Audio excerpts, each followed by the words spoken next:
Bismillahirrahmanirrahim. Assalamualaikum warahmatullahi wabarakatuh. Assalamualaikum warahmatullahi wabarakatuh.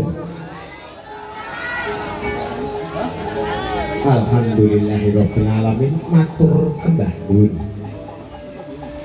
Kandhe nyebut asmane Gusti Kang Maha Agung, Kang Maha Kawasa, Kang Maha Tunggal, lan sesanti sakala niskala kapurba purwa purwakaning dumadi karuhun-ruhun yakti saking adik wahyu purwakaning dumadi lumantar tangan-tanganing manungsa ngubut sejarah budaya mangsa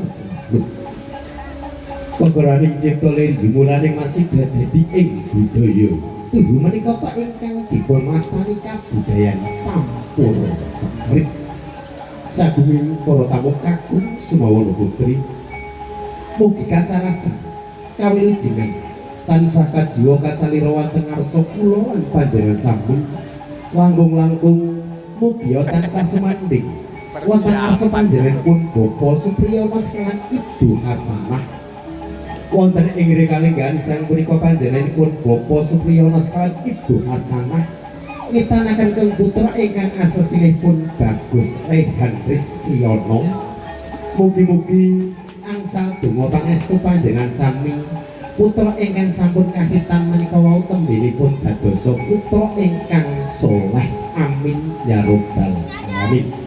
Para nggih lan para rawuh wonten ing kalenggahan sang punika kawula sakadang saking pametri budaya sanggar seni campur sari puspita langgeng ingkang dipun pangarsani panjenenganipun Raka Mas Dodo sarjana seni marak sowan wonten ngarsa panjenengan sami nulinjih nuhuni dawuh saking panjenenganipun ingkang hamengku gati panjenenganipun Bapak Supriyono kaliyan Ibu Hasanah kinen paring wali persawantawis lumantar gending-gending Jawi krawitan koncong campur sari lan ugi dangdut mugi-mugi kanthi pisowan kawula sakadang samangke saged permane penggalih panjenengan sami langkung-langkung ingkang hamengku gati.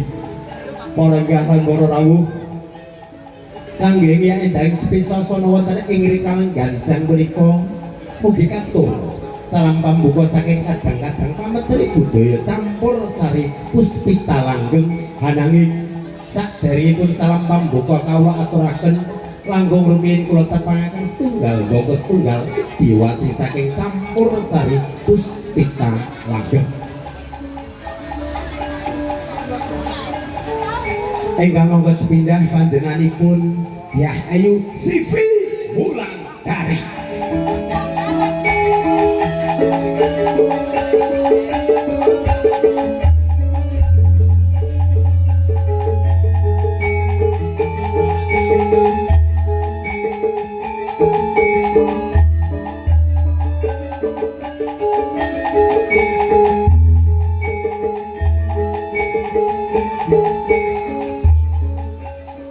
Kalajeng ingkang mongko kalih panjenenganipun Nimas Ayu Mega Savitri.